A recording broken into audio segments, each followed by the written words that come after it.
meus colegas, meus concidadãos, o tema da minha intervenção hoje, o tema central, é o futuro da economia do conhecimento. O tema subsidiário é a relação da economia do conhecimento e de seu futuro com as pequenas e médias empresas. Portanto, pretendo abordar o temário desta reunião da perspectiva que considero mais importante, o destino da prática produtiva de vanguarda hoje no mundo, no Brasil e na América do Sul. Há uma relação íntima entre o tema central e o tema subsidiário. A economia do conhecimento existe hoje apenas na forma de ilhas que excluem em cada setor da economia a grande maioria das empresas e dos trabalhadores. E como argumentarei, este caráter insular do novo vanguardismo produtivo é hoje a causa mais importante da estagnação e da desigualdade. Para superar esta insularidade, para ser radicalizada e amplamente disseminada na economia, a nova vanguarda da economia do conhecimento teria de transformar o mundo das pequenas e médias empresas, onde estão a grande maioria dos trabalhadores em todos os países. Por outro lado, o futuro da pequena e média empresa é inseparável do destino da economia do conhecimento. Quando consideramos a natureza das pequenas e médias empresas nas economias contemporâneas, verificamos que há duas realidades radicalmente diferentes. De um lado, as empresas emergentes, as startups, que formam a periferia, a penumbra da economia do conhecimento, e onde se encontram apenas um pequeno número de empresas e trabalhadores, uma parte minúscula da população. Mesmo nas economias em que o vanguardismo produtivo da economia do conhecimento mais se estabeleceu,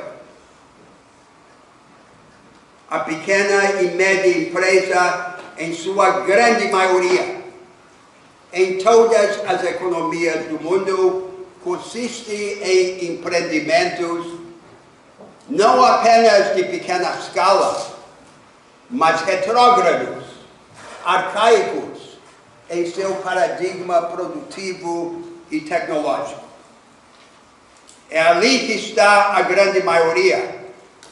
É ali que se concentra a maior parte da energia humana e é aí que se dá a tragédia do desperdício dessa energia por falta de instrumentos e de oportunidades.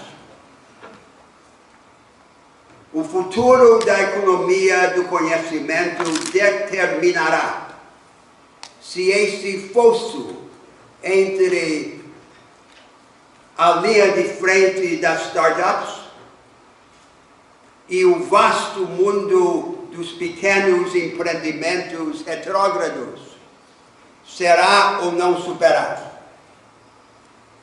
Desenvolvo meu raciocínio em 4 passos. Primeiro, a caracterização da economia do conhecimento.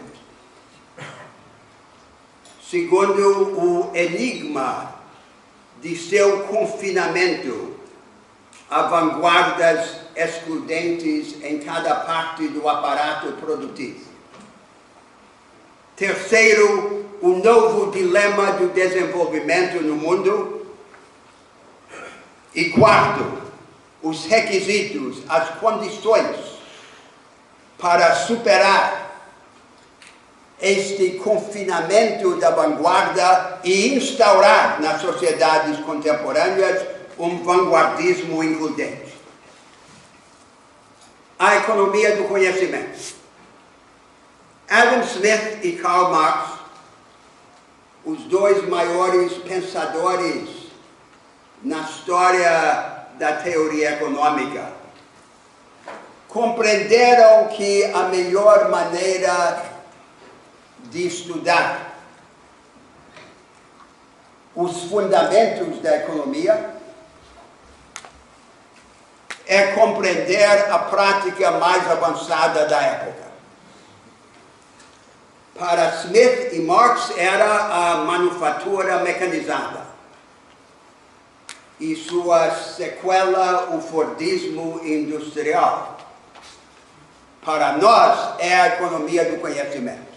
Mas o que é a economia do conhecimento?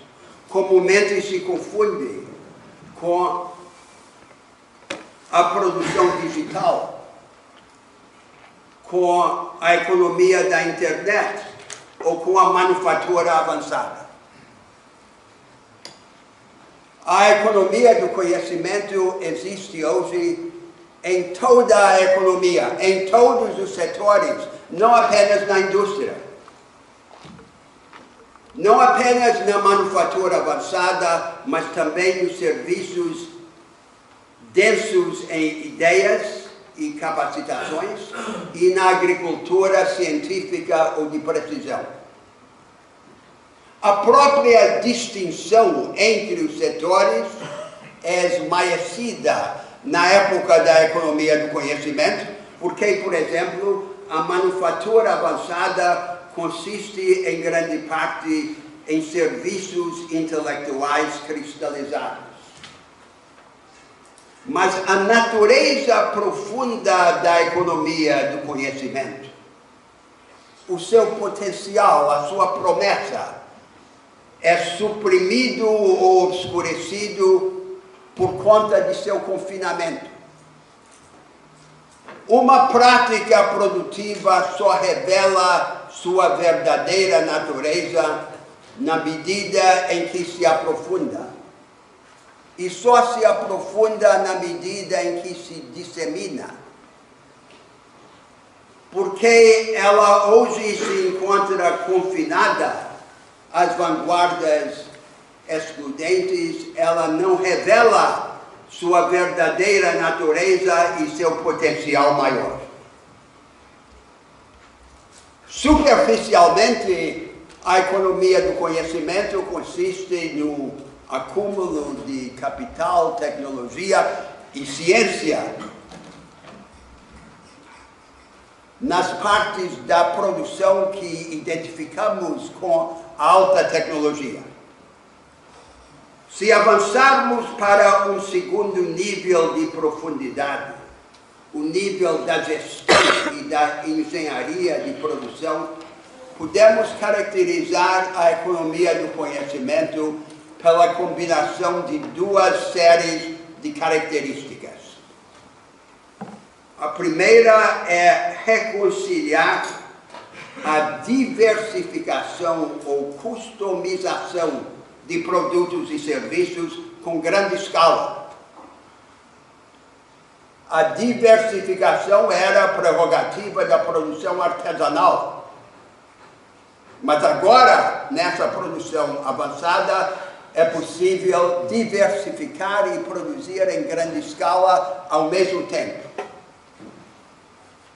A segunda característica nesse nível da divisão técnica do trabalho é a combinação de uma grande descentralização de iniciativa discricionária pelas equipes de trabalho com a manutenção de coerência e direção no processo produtivo.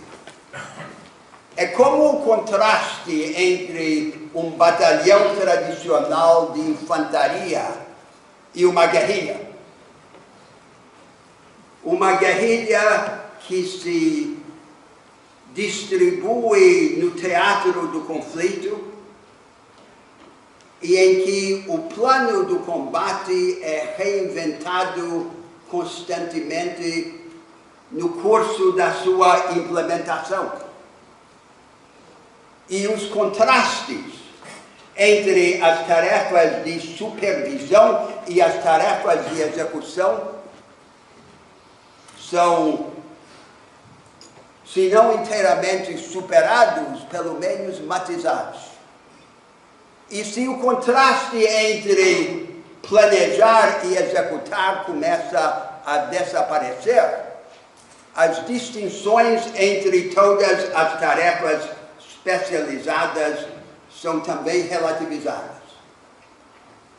Esta é a economia do conhecimento visto no seu microcosmo da divisão técnica do trabalho.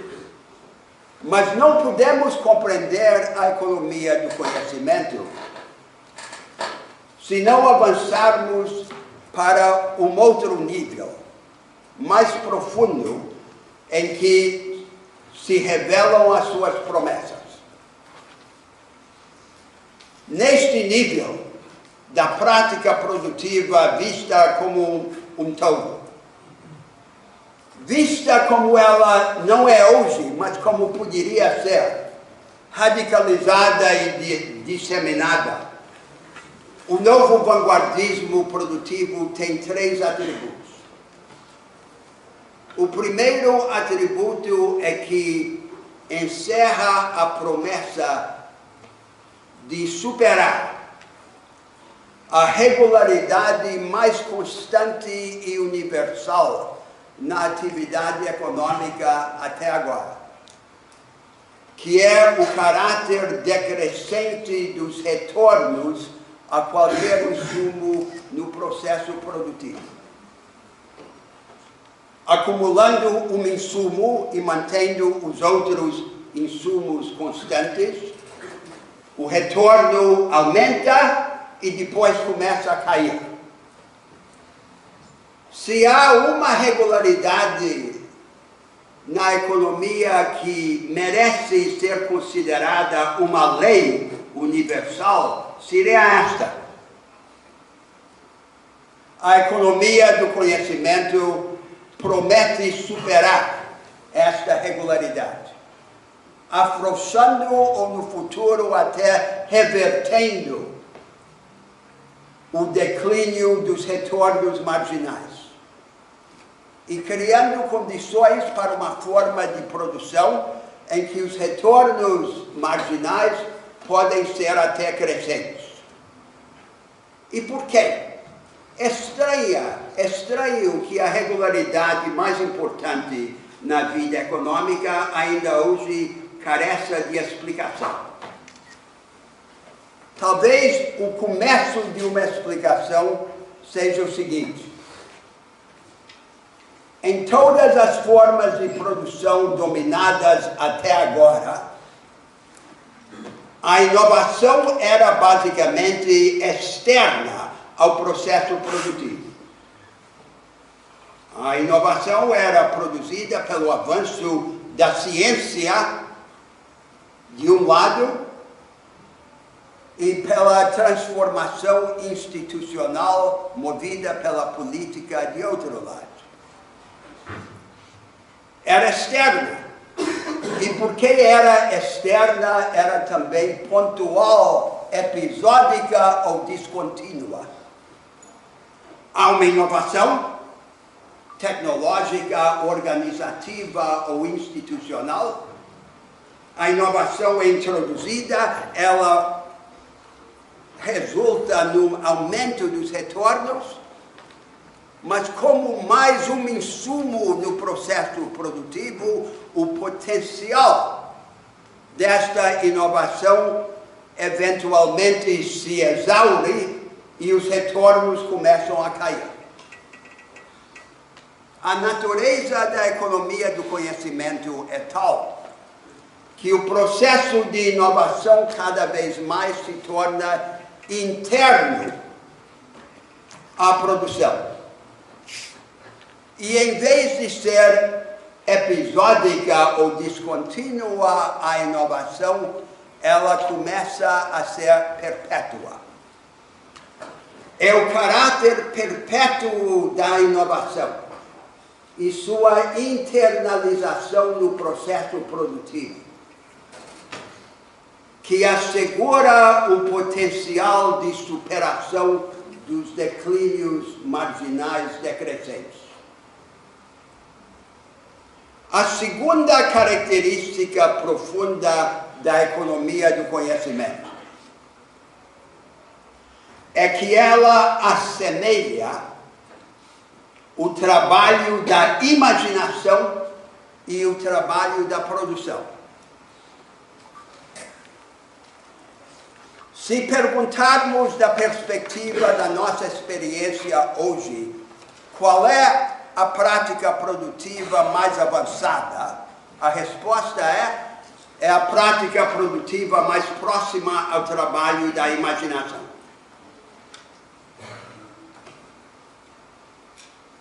As melhores empresas se tornam mais parecidas com as melhores escolas. E o processo produtivo, uma descoberta perene. Produzir vira descobrir, num experimentalismo permanente. Portanto, a equipe de trabalho no processo produtivo da economia de conhecimento começa a parecer uma equipe de pesquisadores, de cientistas.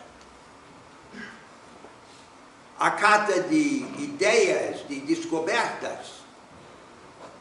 E com isto cria-se a base para uma transformação radical da relação entre o trabalhador e a máquina.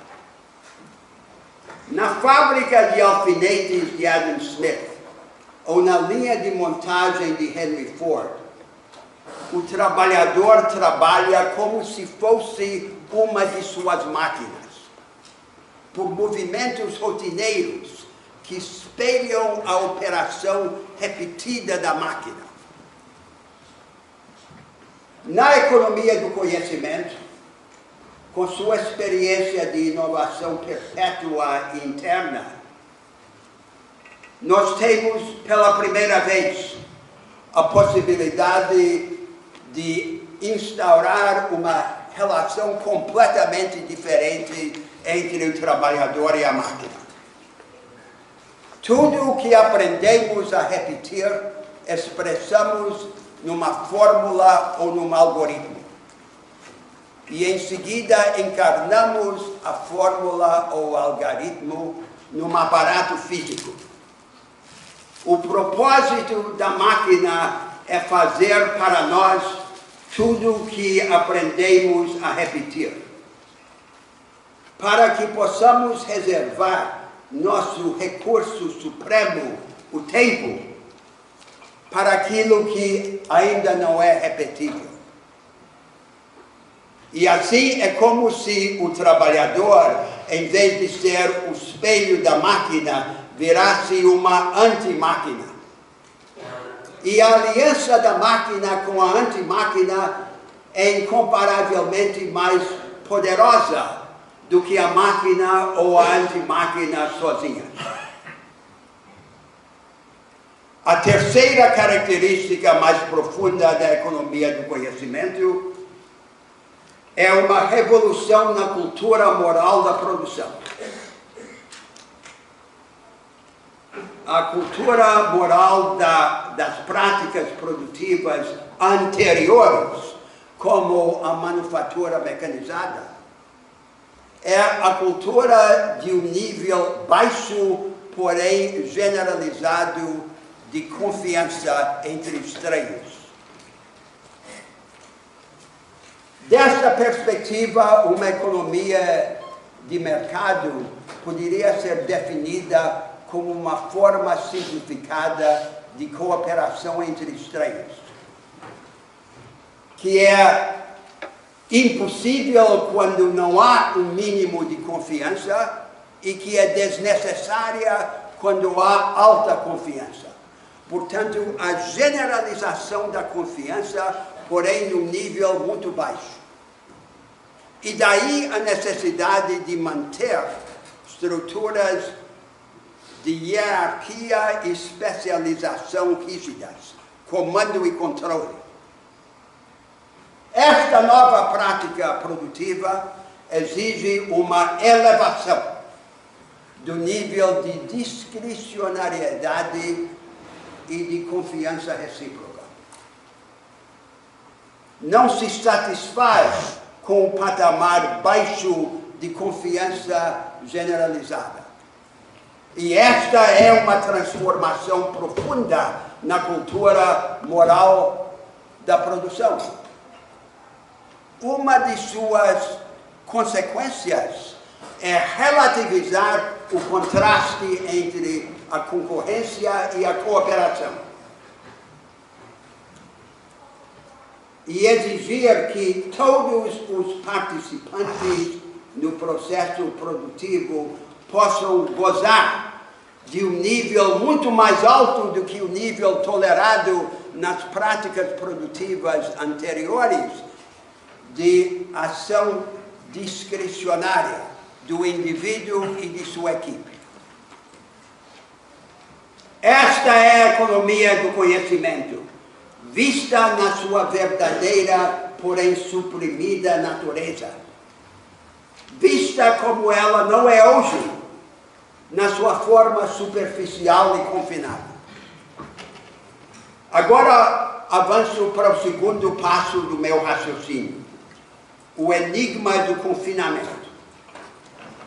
A prática produtiva mais avançada existe hoje em todas as partes da produção, em todos os setores, mas em cada setor como uma ilha, como essa vanguarda excludente a que eu me referi.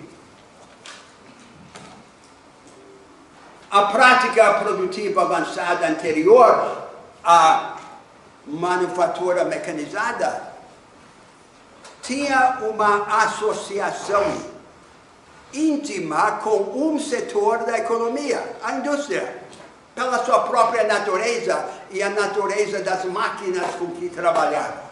Entretanto, todas as partes da economia foram transformadas sob a influência da manufatura mecanizada, inclusive a agricultura.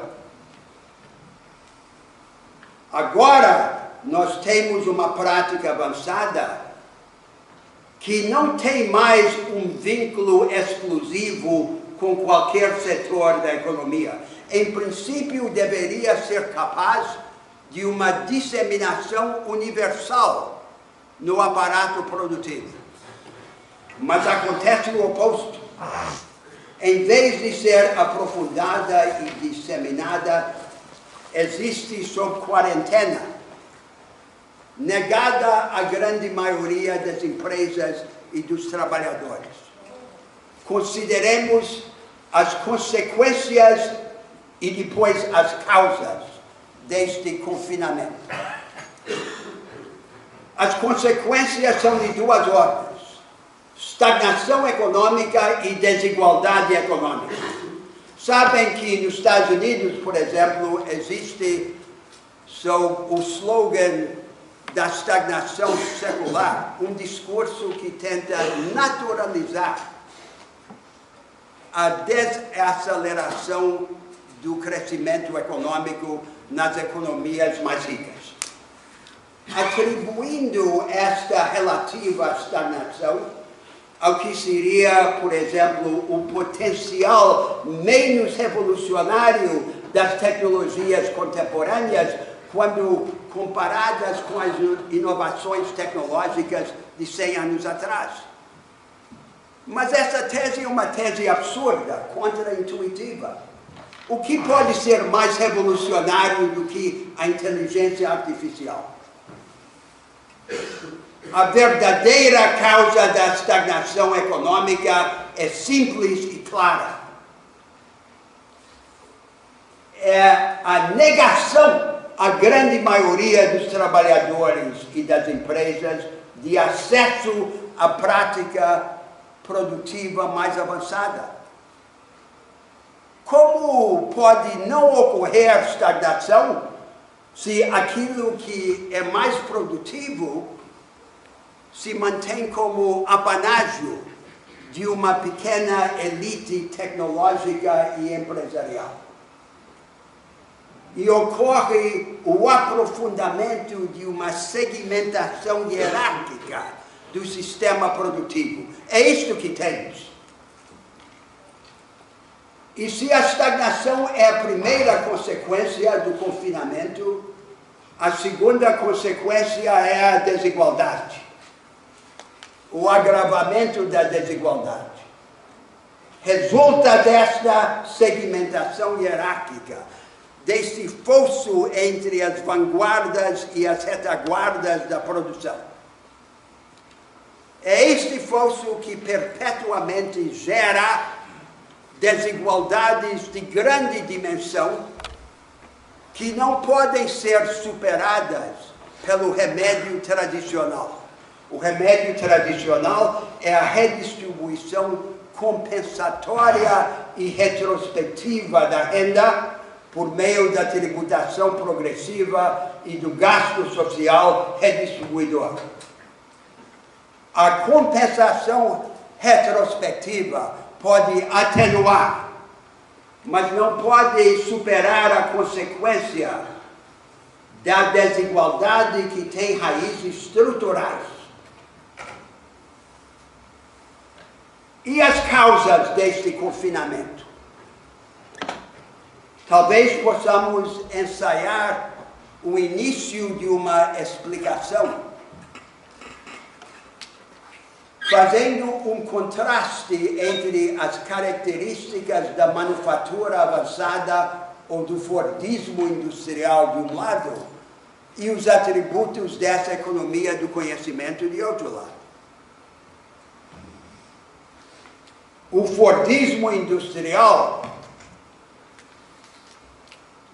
tinha exigências mínimas, consistia no conjunto de máquinas e de habilidades altamente estereotipada, capaz de ser levada como se fosse um kit de um lugar para outro e com pressupostos muito lenientes. Vou dar o exemplo da educação. Tradicionalmente, a teoria do desenvolvimento realça a importância da educação para a industrialização convencional. Mentira! A industrialização convencional exige praticamente nada em matéria de educação. Exige uma disposição para obedecer, a capacidade rudimentar de compreender instruções verbais ou numéricas e destreza física. Sobretudo, coordenação entre os olhos e as mãos. Só isto. Tudo o resto é fantasia. Agora não. Nós temos uma forma de produção que não é rigidamente estereotipada e que é, como argumentarei em seguida, exigente em seus pressupostos cognitivos e institucionais. Daí a dificuldade de superar o confinamento, com suas vastas consequências para a estagnação e a desigualdade. Agora passo para o terceiro movimento da minha argumentação, o novo dilema do desenvolvimento. A teoria do desenvolvimento clássica, isto é, da segunda metade do século XX, tinha uma mensagem básica. A mensagem é que há um atalho para o crescimento econômico. Em última instância, é preciso haver reforma da educação e reforma das instituições, minimalistas. Mas o que importa a curto e médio prazo é este atalho. E o atalho consiste em transferir recursos e trabalhadores do setor menos produtivo para o mais produtivo. Na prática, da agricultura para a indústria. Este era o atalho. Este atalho para o crescimento está deixando de funcionar em todo o mundo. Não funciona mais. Por muitas razões. Mas uma das razões básicas é que a indústria convencional não é mais uma vanguarda. Há uma nova vanguarda. Ela é o resíduo, o vestígio de uma vanguarda anterior. E quando ela não é esse vestígio, ela é a sócia menor, controlada pela nova vanguarda. Por exemplo, 100 mil pessoas na Califórnia, praticamente carentes de qualquer aparato mecânico, inventam coisas. Descobrem maneiras de transformar em rotinas ou commodities parte do processo produtivo e subcontratam esta parte comodificada para 10 milhões de escravos na China. Esta é a forma que encontraram para transformar o confinamento da economia do conhecimento em lucro. Uma hiperinsularidade combinada com a precarização do emprego em escala global. O emprego em escala global organizada em forma de arranjos contratuais descentralizados. A forma contemporânea do putting out system, supostamente arcaico, descrito por Karl Marx nos capítulos iniciais de Das Kapital. É isso que temos. Não funciona mais o resíduo, o vestígio, o sócio menor, é sujeito a uma concorrência perversa para buscar os países com salários mais baixos e a carga tributária mais leve.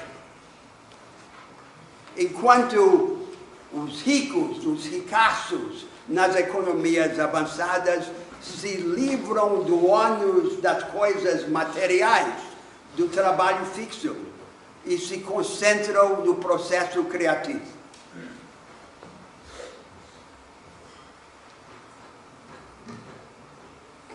Esse é um lado do dilema. E qual seria, então, a alternativa a esta fórmula perempta?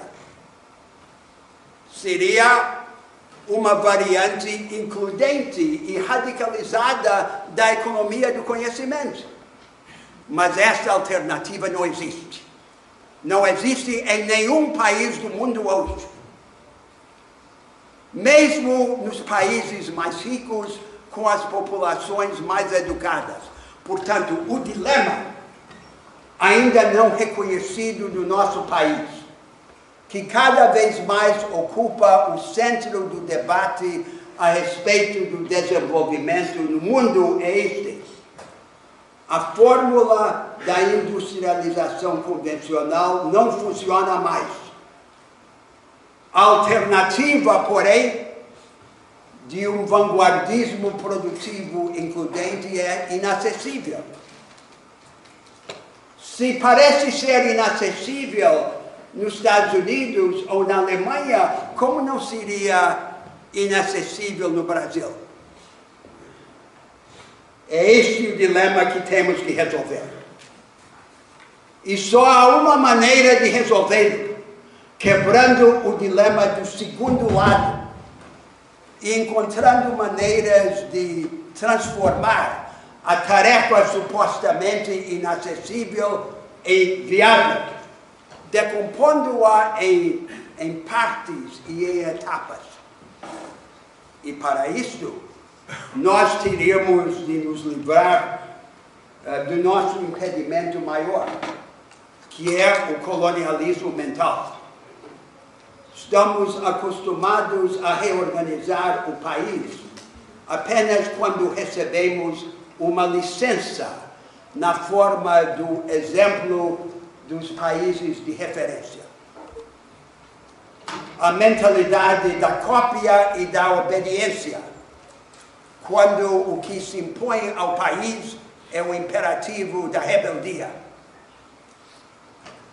Na experiência histórica, a rebeldia nem sempre é premiada, mas a obediência é castigada invariavelmente.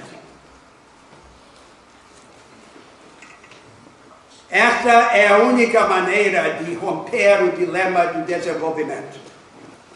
Com isto, então, passo à quarta parte da minha intervenção, a parte propriamente programática, que é um esboço dos requisitos para a superação do confinamento. E as condições que tornariam mais ou menos viável preencher esses requisitos. O primeiro requisito é de natureza cognitiva ou educacional. E vou me limitar agora a simplesmente sugerir a natureza da educação requerida pela economia do conhecimento. Essa educação teria de ter 4 atributos. Em primeiro lugar, ela precisa privilegiar as capacitações analíticas e sintéticas sobre o domínio passivo da informação, o enciclopedismo raso e dogmático. Em segundo lugar, na maneira de abordar os conteúdos, porque essas capacitações não se adquirem num vazio de conteúdos, priorizar o aprofundamento seletivo sobre a abrangência enciclopédica superficial. Em terceiro lugar, no seu contexto social, organizar a educação em base cooperativa, como se pratica a ciência avançada, em trabalho de equipe, entre alunos, entre professores, entre escolas. E em quarto lugar, e esta é a característica mais difícil, porém mais importante, tratar todo o conhecimento herdado de forma dialética. Toda matéria, toda disciplina, todo método precisa ser ensinado pelo menos 2 vezes, de 2 pontos de vista contrastantes. É a única maneira de libertar a mente. Esta é a educação exigida pela economia do conhecimento e pelo que descreverei depois como sua base política. A segunda característica, o segundo requisito para a superação do confinamento da economia do conhecimento é o acúmulo do capital social, o fortalecimento da disposição para cooperar. Não é uma fatalidade, como se fosse um fenômeno da natureza em que não pudéssemos intervir. Não há um único instrumento, mas há iniciativas combinadas e cumulativas. O caráter cooperativo da própria educação. O chamamento pelo Estado da sociedade civil organizada para participar junto com o Estado, sem objetivo de lucro, na provisão competitiva e experimental dos serviços públicos, como a melhor maneira para qualificá-los. E a afirmação nessas sociedades contemporâneas de que todo adulto deve ter pelo menos 2 funções na sociedade, um papel no aparato produtivo e a responsabilidade de ajudar a cuidar dos outros, fora das fronteiras do egoísmo familiar. O serviço social obrigatório, como complemento ou substituto do serviço militar. A cooperação, a cultura cooperativa, instituída como um projeto de Estado nessas sociedades. E o terceiro requisito, o mais complexo, é avançar no redesenho institucional e jurídico da economia de mercado. A premissa do pensamento econômico conservador é que a economia de mercado tem uma forma singular, natural e necessária. É isso que pensa o economista convencional, que mercado é mercado, contrato é contrato e propriedade é propriedade. O jurista sabe que tudo isso é falso e que não há uma forma natural juridicamente de organizar a descentralização da iniciativa econômica. Há etapas a percorrer. Na primeira etapa, o objetivo principal seria abrir os acessos para avançar rumo à vanguarda, em favor do agente econômico mais importante, a multidão de pequenas e médias empresas, a vasta maioria delas afundadas ainda num primitivismo produtivo. O acesso ao crédito, à tecnologia, às práticas avançadas, ao conhecimento avançado, e coordenar essas formas de acesso e identificar o que funciona experimentalmente e disseminá-lo. Esta é a primeira etapa. A segunda etapa é começar a desenhar, a partir dos avanços alcançados no primeiro estágio, uma arquitetura institucional diferente da economia de mercado. No eixo vertical de relações entre o Estado e as empresas e no eixo horizontal de relações entre as empresas. No eixo vertical, uma forma de coordenação estratégica entre os governos e as empresas, sobretudo as pequenas e médias empresas, que seja descentralizada, pluralista e participativa e experimental. E tenha por objetivo esta disseminação e este aprofundamento do novo vanguardismo produtivo. Existem hoje no mundo dois modelos principais de relação entre governos e empresas. O modelo americano de um Estado que regula as empresas à distância e o modelo do Nordeste Asiático, de formulação de uma política comercial e industrial unitária, imposta de cima para baixo pelo aparato burocrático do Estado. Nós precisaríamos de um terceiro modelo, que combinasse a parceria entre o privado e o público com a descentralização e o experimentalismo. E entre as empresas, o eixo horizontal, fomentar os regimes de concorrência cooperativa, para que esses empreendimentos emergentes pudessem fazer mutirão de recursos e ganhar economias de escala enquanto continuam a competir uns contra os outros. Isso não é uma fantasia, esta arquitetura que eu acabo de esboçar de forma abstrata. De alguma maneira, foi exatamente assim que se organizou na primeira metade do século XIX a agricultura de escala familiar por características empresariais, por exemplo, nos Estados Unidos. Pela coordenação estratégica descentralizada e pela concorrência cooperativa. O extensionismo agrícola, por exemplo, é a forma primitiva, é o prenúncio de uma política industrial pluralista e experimental. E aí avançamos para a terceira etapa.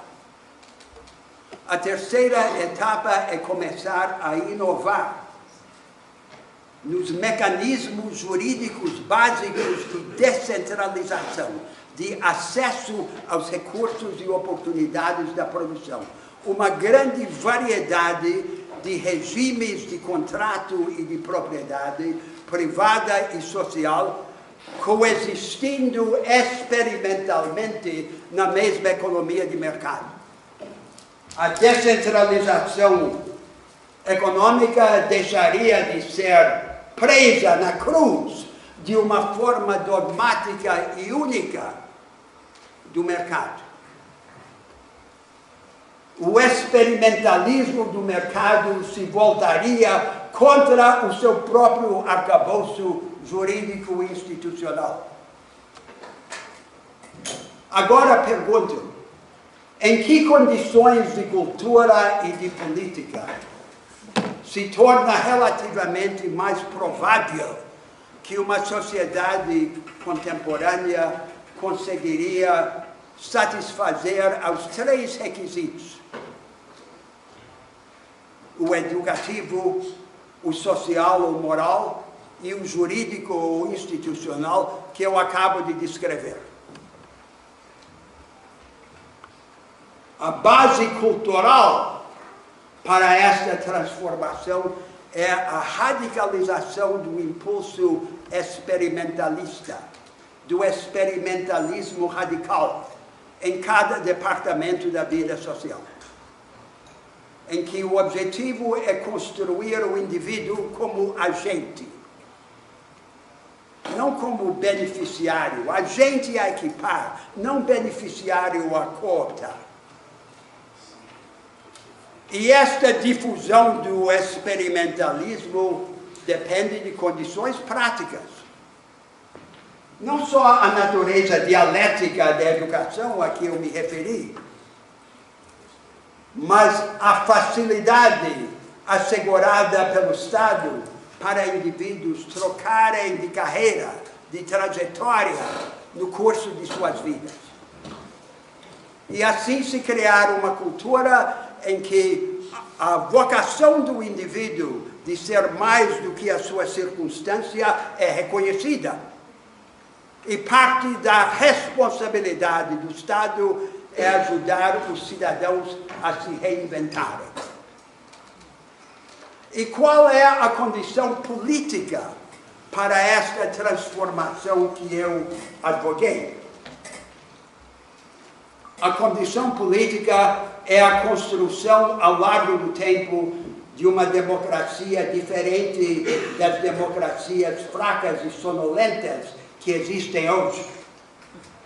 Uma democracia de alta energia que não precise de crises para propiciar mudanças e que derrube a ditadura que os mortos exercem sobre os vivos.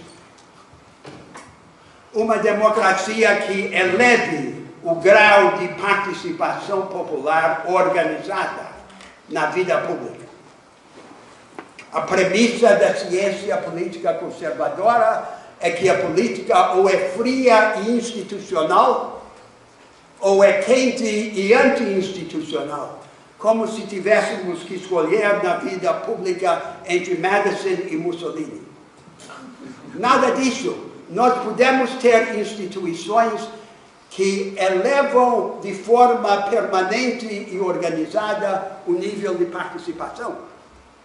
Segundo, a aceleração do passo da política pela resolução pronta dos impasses, por eleições antecipadas ou por plebiscitos e referendos abrangentes. E terceiro, o aproveitamento do regime federativo ou das relações entre o poder central e local como uma grande máquina de experimentos. O poder central toma um caminho em nome da sociedade, mas ao mesmo tempo permite-se a partes do país divergir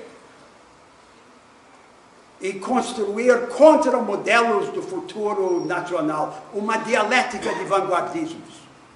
É isto que estou chamando uma democracia de alta energia.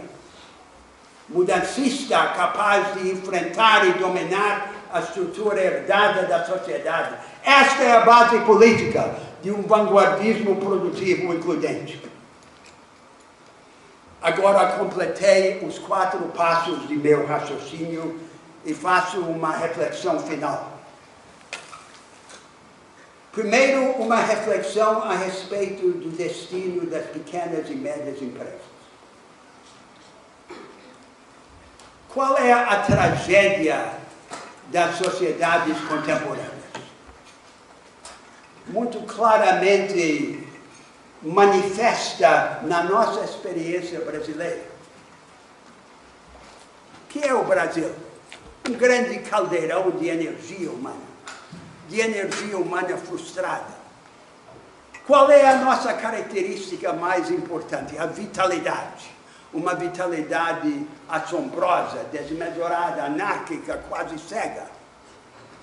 E qual é a tragédia? É haver negado à grande maioria dos nossos concidadãos os instrumentos e oportunidades necessários para transformar essa vitalidade em ação construtiva e fecunda. Essa energia humana toda, em grande parte, se dissipa. Esta é a tragédia. E assim não conseguimos manifestar na vida material a nossa característica humana mais importante, aquilo que nos diviniza, que é a transcendência. E onde está concentrada a maior parte dessa energia? Naquele mundo das pequenas e médias empresas tradicionais, arcaicas, retrógradas, baseadas na poupança familiar e na autoexploração. Movidas pela ambição de uma modesta prosperidade e independência, mas condenadas ao atraso e à infertilidade. Esta forma includente da economia de conhecimento que eu descrevi manifestará sua realidade no resgate deste mundo e em sua transformação, superando pouco a pouco o fosso entre a periferia minúscula das startups e esta multidão de produtores arcaicos e frustrados. E esta reflexão a respeito da pequena e média empresa me leva a uma consideração a respeito do objetivo, do valor maior em jogo. Eu disse que a forma confinada do vanguardismo produtivo resulta em estagnação e em desigualdade. Mas resulta também em um terceiro mal, que é mais consequente até do que os outros dois. O terceiro mal é o apequenamento. É nos tornar pequenos, presos, frustrados, humilhados na experiência cotidiana. A ideia central da política é sempre a ideia da grandeza. E a questão que se coloca no debate entre as forças políticas é se essa grandeza deve ou não ser compartilhada. A causa do vanguardismo includente é a causa do compartilhamento da grandeza. Grandeza compartilhada.